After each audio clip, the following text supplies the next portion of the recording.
বিধান হইল পাঁচটা: কলিমা, নামাজ, রোজা, হজ, যাকাত।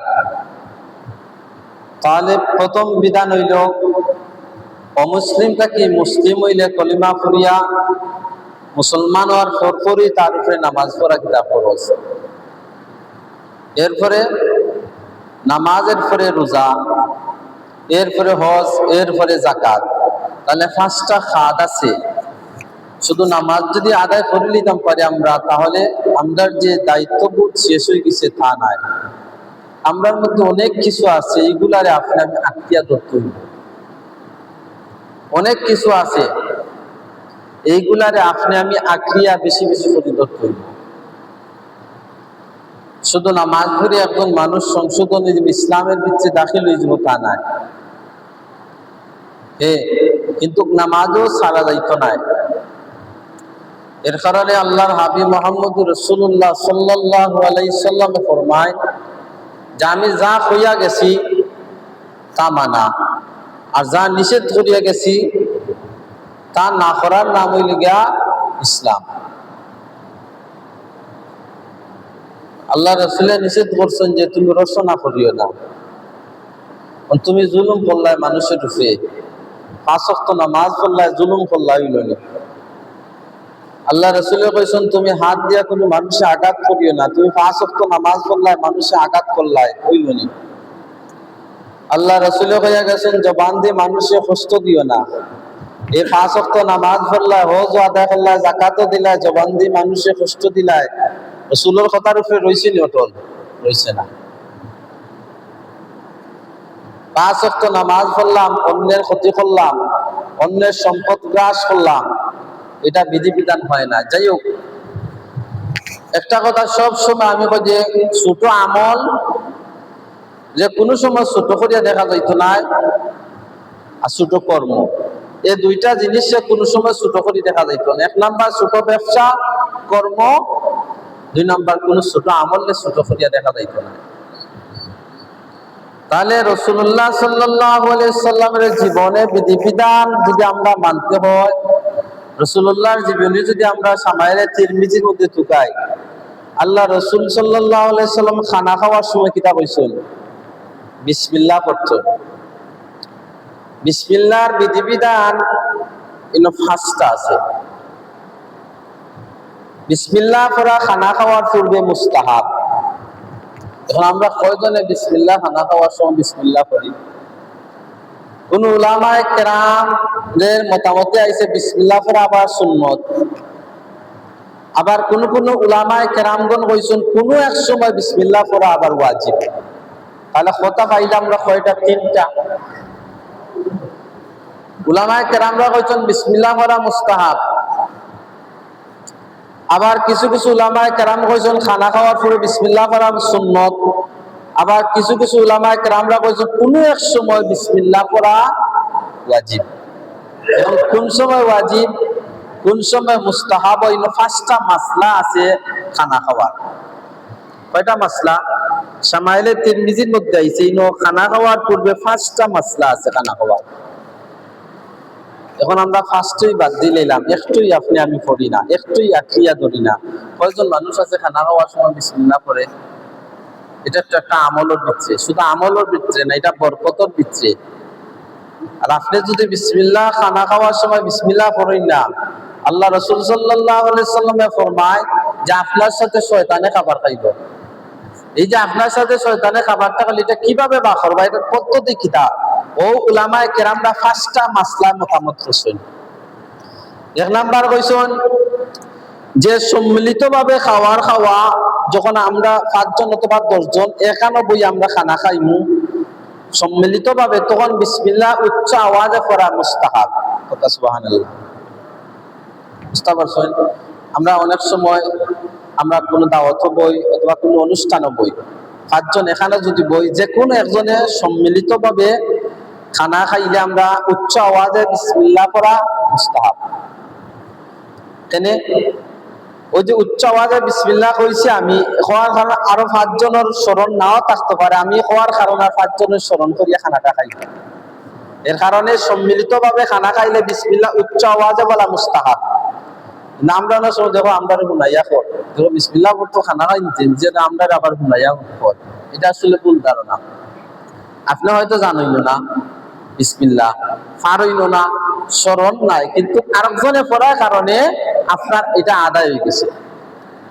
2 নাম্বার হইল, যদি কোনো ব্যক্তি খাওয়া খাওয়ার পূর্বে বিসমিল্লাহ করে বলিলায়, তখন কিতা হইতো?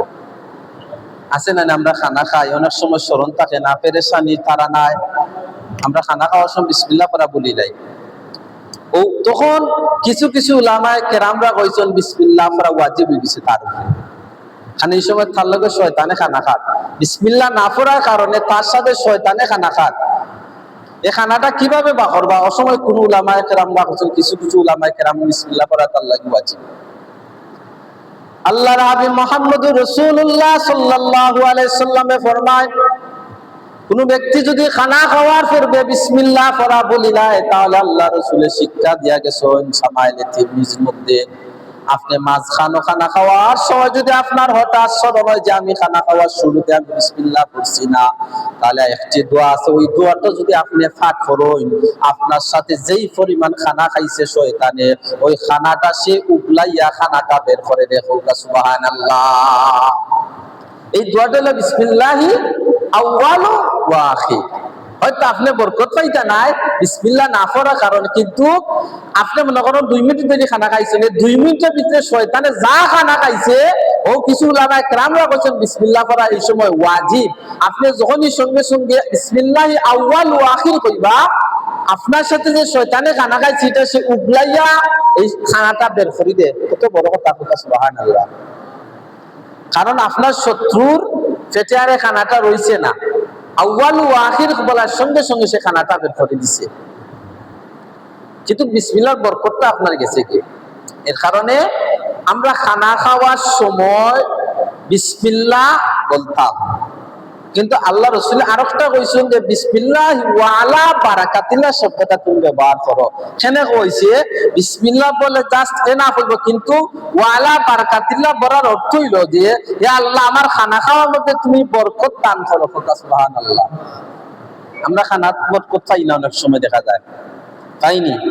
আমি দেখছি ফুলতলি সাপবাড়ি, জানি না আর সে কোনার, আমি দেখছি অন্তত পক্ষে একটা মাস থাকিয়েছি, অনেক আগের কথা কইলাম 2011। যত বড় আপনি খানা খাওয়ার না কেন, 3 প্লেট 2 প্লেট খানা, কিন্তু আপনি 1 প্লেটের উপরে খাইতে পারতা নাই। যারা খানকাত গেছেন আপনি দেখবা তাবারুক দয়, অল্প তাবারুক, ও অল্প তাবারুক খাইলে আপনার পেট ভরে যায়, সুবহানাল্লাহ। খানা খাওয়া একটা বরকত আছে যে কোনো জিনিসের। তাহলে বিসমিল্লাহর মাসলা হইল 5টা। 2 নাম্বার কইলাম খানা খাওয়ার বিসমিল্লাহ, খানা খাওয়ার শুরুতে বলি গেলে আপনি কিতা করবা, মাঝখানে বিসমিল্লাহি আউয়ালু ওয়া আখির, এই কথাটা আপনি কইবা। আর এই কথা কওয়ার সঙ্গে সঙ্গে শয়তানে যে খানা খাইছিল এটা উগলাইয়া ছাড়ি দে। 3 নাম্বার বিধান হইল বিসমিল্লাহ, আমরা পানি খাই না, পানি খাই, পানি খাওয়ার একটা দোয়া আছে, ওয়াসাকাহুম রাব্বুহুম শারাবান তাহুরা, এটা হলো পানি খাওয়ার দোয়া। এই দোয়াটা যে কেউ পারে না, পানি খাওয়ার দোয়া ওয়াসাকাহুম রাব্বুহুম শারাবান তাহুরা, এই দোয়াটা যে কেউ পারে না, তাহলে 3 নাম্বার বিধান হইল বিসমিল্লাহ, যে কেউ পানি খায়, যদি ঔষধ যদি খায়, তাহলে এটার পরিবর্তে খানার পরে বিসমিল্লাহ বলা মুস্তাহাব। 3 নাম্বার বিধান। ওষুধ খাই না আমরা, পানি খাই, হঠাৎ পানি চিটাসা ধরছে পানি, আমরা খাই, খানা খাওয়ার পরে বিসমিল্লাহ পড়া মুস্তাহাব, 3 নাম্বার বিধান। 4 নাম্বার বিধান হইল গিয়া গোসল ফরজ ব্যতীত ব্যক্তি হায়েজা নারীর জন্য খানা খাওয়ার সময় বিসমিল্লাহ পড়া হইল গিয়া আপনার সুন্নত। হায়েজা নারীর জন্য অনেক সময় যে চিন্তা করে অনেক মহিলার, আমার হায়েজ অবস্থা বিসমিল্লাহ পড়ব কিলা, কোনো সমস্যা নাই। এমতো অবস্থা আপনি খানা খাওয়ার সময় বিসমিল্লাহ পড়া সুন্নত, আপনি পড়তেও পারবা, কোনো সমস্যা না। অনেক সময় আমরা ভুল বুঝিলে, অনেক সময় যে হায়েজের সময় রান্না করা কিরকম লাগে সে আছে না, না, এটা জায়েজ আছে, ইসলামের বিধিবিধান এটা জায়েজ করিয়া দিছে। 5 নাম্বার বিধান হইল গিয়া যে সম্মিলিত ভাবে যখন আপনি আমি খানা খাইব 10 জনের সাথে 15 জনের সাথে, তখন একজনে যদি বিসমিল্লাহ বলে তাহলে সবার পক্ষতনে আদায় হয়ে যাব। নিশ্চয়ই আমরা বিসমিল্লাহর 5টা বিধান বুঝতাম পারছি। সবচেয়ে গুরুত্বপূর্ণ বিষয় হইল আমরা খানা খাওয়ার সময় বিসমিল্লাহ বলতাম। আর বিসমিল্লাহর যে দোয়াটা আছে, এই দোয়াটা যদি আরো এড করে দিতাম পারি, তাহলে আমার খানার মধ্যে বরকত বাড়ি দিব। ওয়ালা বারাকাতিল্লাহ, বিসমিল্লাহি ওয়ালা বারাকাতিল্লাহ, এটা কিন্তু ছোট আমল নাই। ওই যে 4 নাম্বার বিধান হয়েছে আপনার, যে বিসমিল্লাহ না বললে শয়তানে খানা খায় আপনার সাথে, এটা সামাইলে তিরমিজির হাদিস, এটা কিন্তু সত্য। আর যে সময় আউয়াল ও আখির পড়ি লইবা, মাঝখানে আপনি দোয়াটা পড়ি লইবা, স্মরণ হয়ে যাব, আর শয়তানে তার পেটও খানা রাখতে পারে, এটা উগলাইয়া ছাড়ি দেয়, তাহলে কত বড় কথা। এর কারণে আমরা খানা খাওয়ার সময় বিসমিল্লাহি ওয়া আলা বারাকাতিল্লাহ এই শব্দটা ব্যবহার করতাম।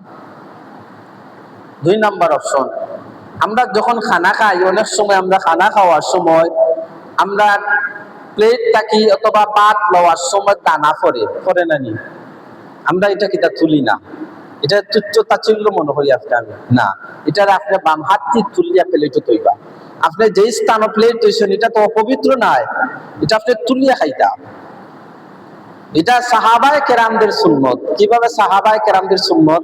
আল্লাহ রাসূলের দরবারে হযরত উসমান একদিন বলি, ইয়া রাসূলুল্লাহ, ইয়া রাসূলুল্লাহ, আমার তো সম্পদ কমে না, কত সম্পদ আল্লাহ তাআলা আমারে দান করছেন, এত সম্পদ আমি ইসলামের ক্ষেত্রে আমি দান করি, কিন্তু আমার সম্পদ কমে না। আল্লাহ রাসূল একটা পদ্ধতি শিখিয়ে দিলা, ওসমান তুমি হুটের উপরে দাঁড়াইয়া খানা খাইবাই, খানা খাওয়ার পরে আমার কাছে আসিবা। উসমানে হুটের উপরে দাঁড়াইয়া খানা খাইছেন, কিছুদিন পরে রাসূলুল্লাহর দরবারে হাজির, ইয়া রাসূলুল্লাহ, আমার সম্পদ তো কমে না, আমি ভাবতেছি আমার সম্পদ আরো বৃদ্ধি পাইতেছে। সুবহানাল্লাহ। আল্লাহর হাবিব মুহাম্মদুর রাসূলুল্লাহ সাল্লাল্লাহু আলাইহি সাল্লাম জিজ্ঞাসা করলেন, ও আমার সাহাবী, তুমি খানাটা কোন পদ্ধতিতে খাইছো? আমি রাসূলুল্লাহ যে পদ্ধতি শিখায়া দিছি, তুমি ওই পদ্ধতিতে খাইছো কিনা আমার একটু তা বলো। হযরত উসমানে বলে, ইয়া রাসূলুল্লাহ, আমি প্রথম একটা দস্তরখানা বিছাইছি, এর উপরে হুট আছে, হুটের উপরে আমি উসমান দাঁড়াইছি, দাঁড়ানোর পরে আমি খানা খাইছি। ইয়া রাসূলুল্লাহ, খোদার কসম করে বললাম, আমি যে খানাটা খাইছি, জয়টা খানা নিচে পড়ছে, আমি দস্তরখানাটা কি টুকাইয়া খাইছি।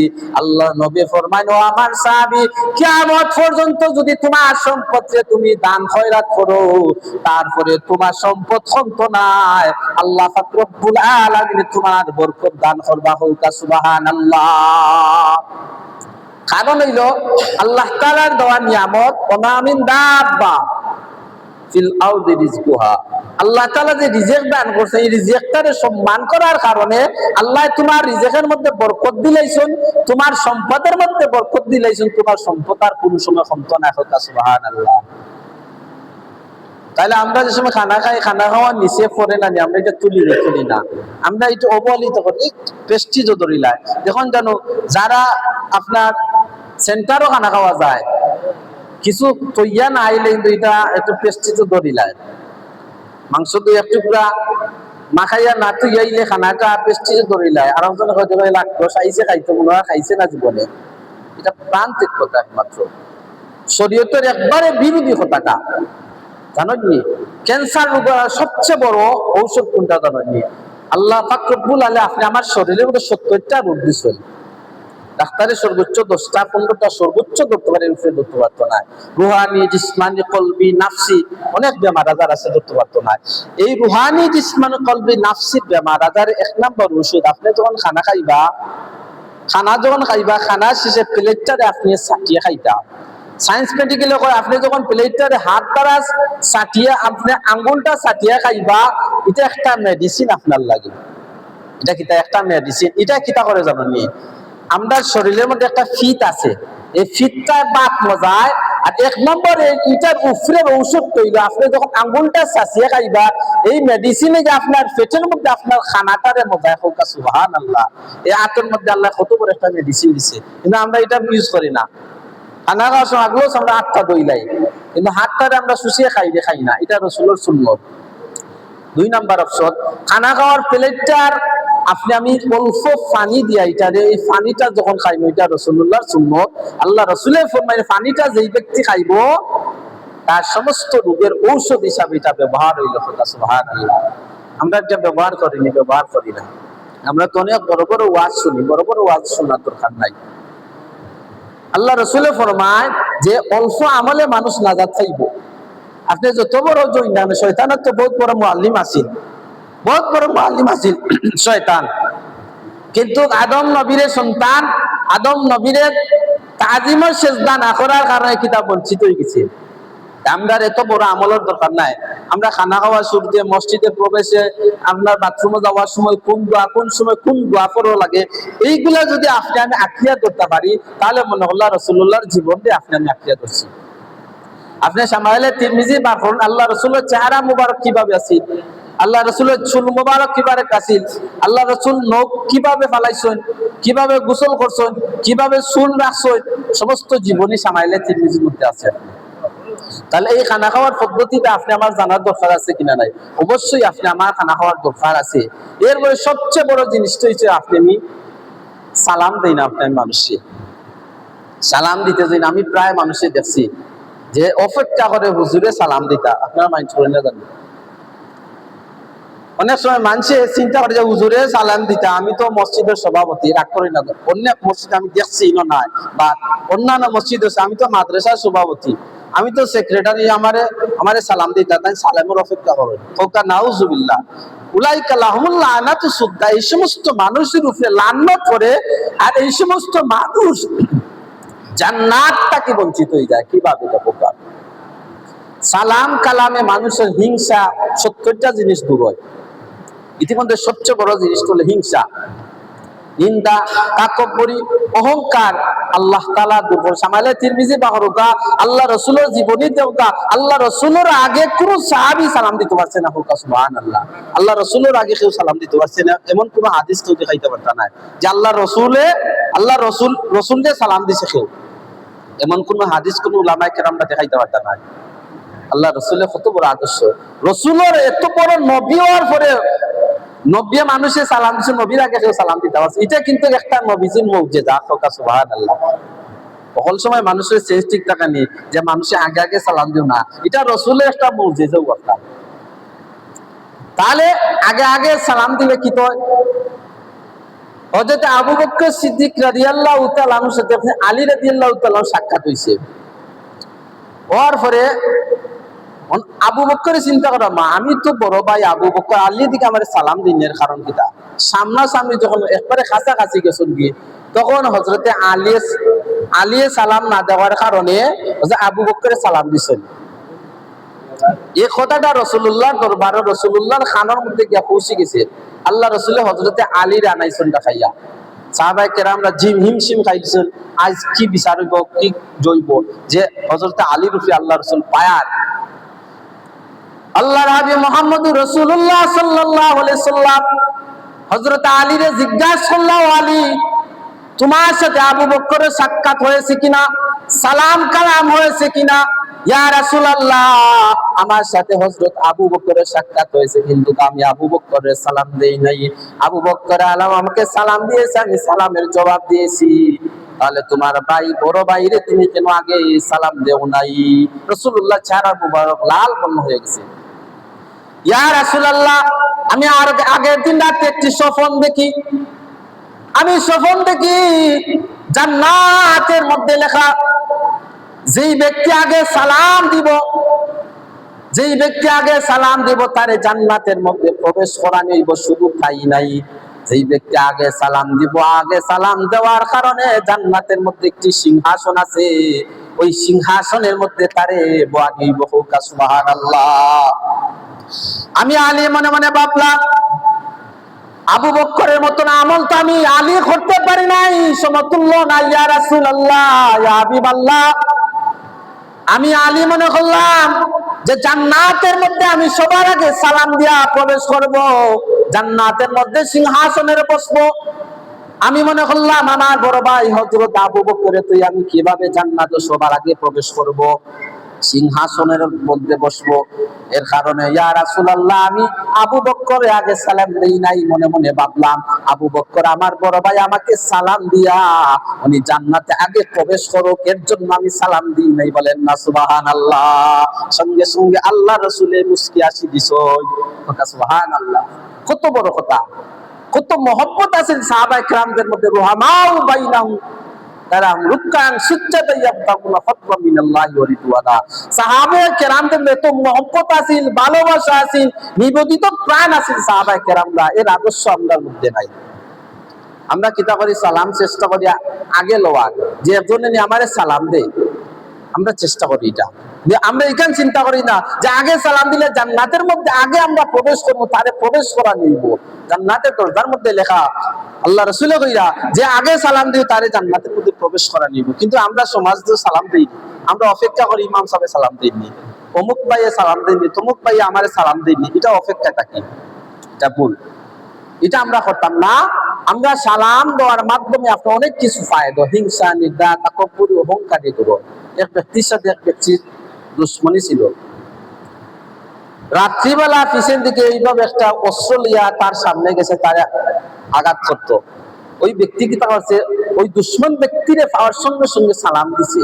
আর সালাম দেওয়ার সঙ্গে সঙ্গে আল্লাহর পক্ষ থেকে ওদের সালাম দেওয়া রহমত আর বরকত, তোমার উপরে রহমত বর্ষিত, আল্লাহর পক্ষ থেকে তার উপরে রহমত নাজিল হয়ে গেছে। নাজিল হওয়ার কারণে তার দিলটা গলি গেছে। হে মনে মনে হায় রে, আমি তো ইসলাম তারে হত্যা করার জন্য এ সালাম দিয়ে আমার দিলটারে নরম করে দিছে, দুশ্মনীটা দূর করে দিছে, আমি আর তারে হত্যা করতাম না। সুবহানাল্লাহ। তাহলে সালাম কত বড় জিনিস। এই সালাম কালামে মানুষের অহংকার দূর করে, তাকব্বুরি দূর করে, হিংসা বিদ্বেষ দূর করে সালামে। এর কারণে আমি সমাজের মধ্যে আমরা সালাম প্রচলিত করতাম। সালাম ছুটে বড়ে ছুটে দিতে পারে, সালামের মধ্যে কোনো ভেদাভেদ নাই।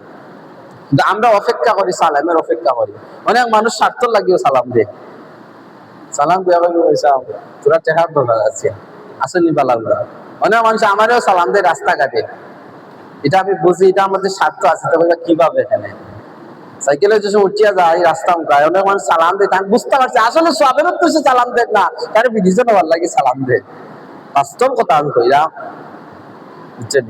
যে সালাম হইতে নিঃস্বার্থ হইতে, স্বার্থ ছাড়া সালাম হইতে, যে এই সালাম দ্বারা আমি জান্নাতে যাইতাম, এই সালাম দ্বারা আমার হিংসা, নিন্দা, তাকাব্বুর, অহংকারী দূর হইতো, এই সালাম কালামে আমি সম্মানিত হইতাম। এই সালামে মানুষের সম্মান হতে হবে। যখন ব্যবসা বাণিজ্য যারা করে, ব্যবসার মধ্যে বরকত আছে। কিন্তু কেশো যে বয় দেখুন, সবার আগে গিয়া আপনি এমনিতে আপনার অটোমেটিক মুখে দেব, আপনি সালাম দিয়ে বলা গিয়া তার দেখুন যান, ব্যবসা মানুষের সম্মান বৃদ্ধি করি। এর কারণে সালাম কালাম আমি যখন অনেক সময় আমরা সালাম আলাইকুম, রাসূলুল্লাহ দরবারে এক সাহাবী সালাম আলাইকুম, মাদান আয়েশা সিদ্দিকা হন ওয়ালাইকুম, আল্লাহ রাসূল হন তুমি এমন কথা কইলা, তুমি তারে বদুয়া দিলা, ইয়া রাসূল আপনি শুনছেন তাই আপনারে কিতা কইছে, বলে সালাম আলাইকুম লাম্বা দেয়া কইছে আপনি মরি জিতা। আমি বলছি তুই মরি যা। সালাম আলাইকুম কইলি, সালাম আলাইকুম অর্থ হইলো তুমি মরি যাও। সালামের মধ্যে 3টা নিয়ম আছে, 3টা নিয়মে দিলে আপনি 30 নেকি পাইবা। সুবহানাল্লাহ। আসসালামু আলাইকুম এতটুকু পর্যন্ত যখন 10টা নেকি পাইবা। আমরা কই না সালামে মক্তবা অনেক সময় উনছি, আমরা রেফারেন্স আর আমরা যখনই মক্তবাকে উনছি 40টা নাকি মিলে, আসলে 40টা নাই। হাদিস শরীফে আছে বুখারী, আসসালামু আলাইকুম পর্যন্ত কইলে 10টা নাকি, আসসালামু আলাইকুম ওয়া রাহমাতুল্লাহ আরেকটা শব্দ ব্যবহার করলে 20টা নাকি মিলে, আসসালামু আলাইকুম ওয়া রাহমাতুল্লাহি ওয়া বারাকাতুহু পর্যন্ত কইলে 3 বুখারীতে 30টা নাকি। সুবহানাল্লাহ। তাহলে আসসালামু আলাইকুম পর্যন্ত আপনি কইবানি না 30টা নাকি পাওয়ার, 10টা নাকি পাওয়ার দরকার না 30টা নাকি পাওয়ার দরকার, 30টার দরকার। তাহলে 30টার যদি দরকার হয় নাকি, তাহলে কতটুকু পর্যন্ত যাইতে হইব? আসসালামু আলাইকুম ওয়া রাহমাতুল্লাহি ওয়া বারাকাতুহু পর্যন্ত যাইতে হইব। আর আসসালামু আলাইকুম পর্যন্ত যখন 10টা নাকি পাইবা আপনি, আসসালামু আলাইকুম ওয়া রাহমাতুল্লাহ 20টা নাকি, ওয়া বারাকাতুহু আরো 10 বাড়লো আপনার এত হইল 30টা নাকি। তাহলে সালামের পদ্ধতি জানতাম পারছি, নিশ্চয় সহিহ বুখারী শরীফের মধ্যে আইছে। আসসালামু আলাইকুম এই পর্যন্ত 10, আসসালামু আলাইকুম ওয়া রাহমাতুল্লাহ 20 নাকি, আসসালামু আলাইকুম ওয়া রাহমাতুল্লাহি ওয়া বারাকাতুহু 3 30 নাকি আপনি পাইবা। এই পদ্ধতিতে সালাম কালাম করতে হইব আমি। সালামের নিয়ম জানতে হইব। রাস্তাঘাটে চলতে হইলে কিভাবে, ডাইন দিকে চলতে হইবা। আপনি যে কোন সময় আপনি গভীর রাত্রে যদি চলেন, একটা যদি খেয়াল রাখবা, আপনি ডাইন দিকে চলাফেরা করবা। যত বড় জিন ভূত দেও দানবা আপনার ক্ষতি করতে পারতো না, সব সময় ডাইনে দিয়ে থাকবা, সব সময় ডাইনে দিয়ে চলাফেরা করবা। ডাইন কিন্তু একটা বহুত বড় একটা শক্তি। মানে আমিলা সলিহান ফালি নাফসি, এটা আমলের একটা শক্তি। আপনি যতই ছোট আমল করেন না কেন, বড় আমল করেন না কেন, যার পরিমাণ আমল করেন না মানে মান আমিলা সলিহান ফালি নাফসি, এটা আপনার আমল নামার মধ্যে থাকবো। আর ওমান আসাফা আলাইহা জামিয়া থেকে বড় পরিমাণ গুনাহ যদি করি, এটাও আপনার আমলনামার মধ্যে থাকবে। তাহলে আমি যে আয়াতটা আমি বলছিলাম, ইয়া আইয়ুহাল্লাযীনা আমানু লা তাদখুলু বুয়ুতান গায়রা বুয়ুতিকুম, ইয়া আয়াত কিতা কইছে? ইয়া আয়াত কইছে আমরা অনেক সময় কিতা করি, সালামের কথা কইছে। ইয়া আয়াত এটা সালামের দলিল সূরা নূরের মধ্যে আইছে। আমরা মানুষের ঘরে প্রবেশ করি না, উঠ করি আমরা প্রবেশ করি নাই, এটা রাসূলুল্লাহ নিষেধ। আল্লাহ তারা সূরা নূরের মধ্যে কইছে, ইয়া আইয়ুহাল্লাযীনা আমানু লা তাদখুলু বুয়ুতান গায়রা বুয়ুতিকুম, তুমি কোন ব্যক্তির ঘরে প্রবেশের পূর্বে সালাম দাও, এটা আমার বিধান। সালাম এর জবাব না দেওয়া পর্যন্ত, আলেফ না আওয়া পর্যন্ত তুমি ঘরের মধ্যে ঢুকিও না। আমরা উঠ করি মানুষের ঘরের মধ্যে গিয়ে ঢুকে যাই, এটা নিষেধ। একজন মানুষ যদি দেশে পায় থাকে, তখন কি তৈব? সে শরম পাই দিব। এর কারণে আপনি কোনো ব্যক্তি ঘরে প্রবেশ করার পূর্বে আসসালামু আলাইকুম সালাম দিবে। একটা কয়টা পর্যন্ত সালাম দেওয়া বিধান ইসলাম? 3টা সালাম দেওয়া বিধান। আসসালামু আলাইকুম জবাব আসছে না, আসসালামু আলাইকুম জবাব আসছে না, আসসালামু আলাইকুম জবাব আসছে না, আপনি চলিয়া উঠা। ইতিহাস হইল গিয়া কিতা, এক সাহাবীর বিরুদ্ধে সাহাবায়ে কেরামরা নামাজের পরে সমালোচনা শুরু করছে। ইয়া রাসূলুল্লাহ, অমুক সাহাবী তো নামাজ পড়ি দৌড় মারি দেয়, দোয়া কালাম করে না। আল্লাহ রাসূল ফরমায়, ও সাহাবীরা তোমরা সমালোচনা করিও না, সমালোচনা করে আমি রাসূলে এটা দেখবো, বিষয়টা রিসার্চ করবো, কিতা সমস্যা আগে দেখবো। আল্লাহ রাসূল ওই সাহাবীর বাড়ি ঢুকছেন, ঢুকার পরে ওই ব্যক্তি ঘরে ঢুকার পূর্বে আসসালামু আলাইকুম এক সালাম, আসসালামু আলাইকুম দ্বিতীয় সালাম, আসসালামু আলাইকুম তৃতীয় সালামের কোনো জবাব না পাওয়ার কারণে রাসূলুল্লাহ ঘর থেকে চলে আসছেন। তাহলে এই আয়াতের হাদিসে মিল আছে নি? আয়াতে কইছে কিতা, কোরআনের আয়াতে সূরা নিরে যে সালামের জবাব নয় চলে আসো, আর আল্লাহ রাসূলের হাদিস এবং সাহাবায়ে কেরামদের ঘটনা মিলছে। রাসূলুল্লাহ 3টা সালাম দিয়েছেন, জবাব না পাওয়ার কারণে চলে আইছেন, অর্ধেক ফটো আইছেন। আওয়ার পরে আল্লাহ রাসূল যখন বড় বড় শব্দ ফায়ের আওয়াজটা শুনতেছেন, কোন মানুষ যদি আপনার কিসিতে দৌড়ে তাহলে একটা শব্দ মিলে না নি, শব্দ পাওয়ার রাসূলুল্লাহ গার ফিরাইছেন, যে শুনুন সাহাবীটা দৌড়ে আইছেন। আওয়ার পরে কিতা করছেন, ওয়া আলাইকুমুস সালাম ইয়া রাসূলুল্লাহ কইছেন। ওই সাহাবী জবাব দিছেন। আরেকটা জিনিস গুরুত্বপূর্ণ, সালাম দেওয়া বড় জিনিস না, সালাম দেওয়া সুন্নাত, কিন্তু আলেখ লওয়া কিন্তু ওয়াজিব, যেটা ফরজের কাছাকাছি। আমরা অনেকে সালাম দেই, মানুষের সালামের জবাব দেয় না, অনেকে তিরস্কার ইয়াদে সালাম দেয় না, সালামের জবাব দেন গিয়া সালাম দিতাম না, এলা অনেক মানুষের হয়। সালাম দেওয়ার লগে লগে সঙ্গে সঙ্গে আপনি সালাম দেওয়া ওয়াজিব, আলেখ দেওয়াটা কিটা ওয়াজিব, সালাম দেওয়া সুন্নাত, আলেখ দেওয়া ওয়াজিব। সঙ্গে সঙ্গে আপনি ওয়ালাইকুম সালাম কইবা। ওই সাহাবী ইয়া রাসূলুল্লাহ ওয়ালাইকুমুস সালাম ইয়া রাসূলুল্লাহ। আল্লাহ রাসূল ফরমায়, আমি সালাম দিলাম, তোমার এত লেট হইল কেন? বলি ইয়া রাসূলুল্লাহ, আমি এমন তো একটা অবস্থায় আসলাম, আমি আলেখ দেওয়ার মতন না। বলি কি অবস্থা ইয়া রাসূলুল্লাহ? আল্লাহ রাসূল ফরমায়, আমি শুনলাম সাহাবায়ে কেরামরা সমালোচনা করলা, তুমি নামাজটা পড়ি সালাম ফিরিয়ে দৌড়িয়া তুমি বাড়িতে আসো, তার কারণটা কিটা আমার একটু শুনগুলো। ইয়া রাসূলুল্লাহ, আপনি যখনই সালাম দিয়েছিলেন আমার শরীরে পোশাক ছিল না, এর কারণে আমি সালাম দেই না। ইয়া রাসূলুল্লাহ, আমি একটা জামা দিয়ে আমরা স্বামী স্ত্রী নামাজ পালন করি, নামাজ আদায় করি, আমি জামাতটা পরিয়া একটা দৌড় মারি আমি আমার বাড়িতে যাই, গিয়া গচ্ছের মধ্যে আমি গুহার ভিতরে ঢুকি, আমি উলঙ্গ অবস্থায় থাকি। উলঙ্গ অবস্থায় থাকিয়া আমার পরনের যে পোশাকটা, উলঙ্গ হইয়া আমার পরনের পোশাকটা আমার স্ত্রীর আমি দেই, তারপরে ওই পোশাক দিয়ে আমার স্ত্রী নামাজ আদায় করে, তারপরে আমার স্ত্রী গুহার মধ্যে ঢুকে, তারপরে ওই পোশাক পরিয়া আমি চলাফেরা করি। হোক সুবহানাল্লাহ। আল্লাহ রাসূলের চোখের পানি ফেলিয়া কাঁদা শুরু করলেন। আমার সাহাবী এক পোশাক দিয়া নামাজ পড়ে, আর আমার সাহাবীরা সমালোচনা করা শুরু করলো। আমি আমার সাহাবীরে নিষেধ দিলাম। আজকে আমি তদন্ত তাইয়া ইনকারি তাইয়া দেখলাম আমার সাহাবী তারা স্বামী স্ত্রী দুজন এক পোশাক দিয়া নামাজ পড়ে, কিন্তু বর্তমান সমাজের মানুষরা স্টিল বড়া আলমারি বড়া কাপড় টাকার পরেও মানুষরা নামাজ পড়তে প্রস্তুত হয় না। হায় রে, এত বড় আপনি অপরাধী, আপনি জানবেন না। একমাত্র মারা না দেওয়া পর্যন্ত আপনি এই অপরাধী কত বড় অপরাধ, আপনি এর অবস্থা আপনি বুঝতে পারবেন না। স্টিল বড় কাপড় তুইয়া আপনি জামা তুইয়া আপনি আমি নামাজ পড়ি না। হুজুরে নামাজের কথা কইলে কোন কাপড় বালা না, শরীর বালা না। আল্লাহ রাসূল কইলা, দেখি তুমি যে গোত্রটা করছো এটা শরীয়ত মোতাবেক আছে কিনা। আল্লাহ রাসূলে গিয়া দেখুন তাই না, স্ত্রী গুহার ভিতরে উলঙ্গ অবস্থায়, কিন্তু এমন অবস্থায় গভীর কিন্তু দেখা যায় না। সুবহানাল্লাহ। তাহলে আল্লাহ রাসূল কইলে এটা গুহা শরীয়ত মোতাবেক আছে। চিন্তা করো, স্বামী স্ত্রী তার এক পোশাক দিয়ে নামাজ পড়ে, কিন্তু আমরা নামাজ পড়ি না। পোশাক থাকার পরেও আপনি আমি নামাজ পড়ি না। আল্লাহ আমরা হেদায়েত করতাম, 5 ওয়াক্ত নামাজ পড়া তৌফিক দিতা, ইমানের সহিত আমল ও সহিত থাকার তৌফিক দিতা। যে আমলগুলা কইলাম, খানা খাওয়ার সময় দোয়াটা করবা, যদি খানা খাওয়ার সময় দোয়া করেন না, শয়তানে আপনার সাথে খানা খাইব। আর যদি বিসমিল্লাহ আউয়াল ওয়া আখির শব্দটা করিলেন, সঙ্গে সঙ্গে শয়তানে উগলাইয়া খানাটা বের করে দেয়।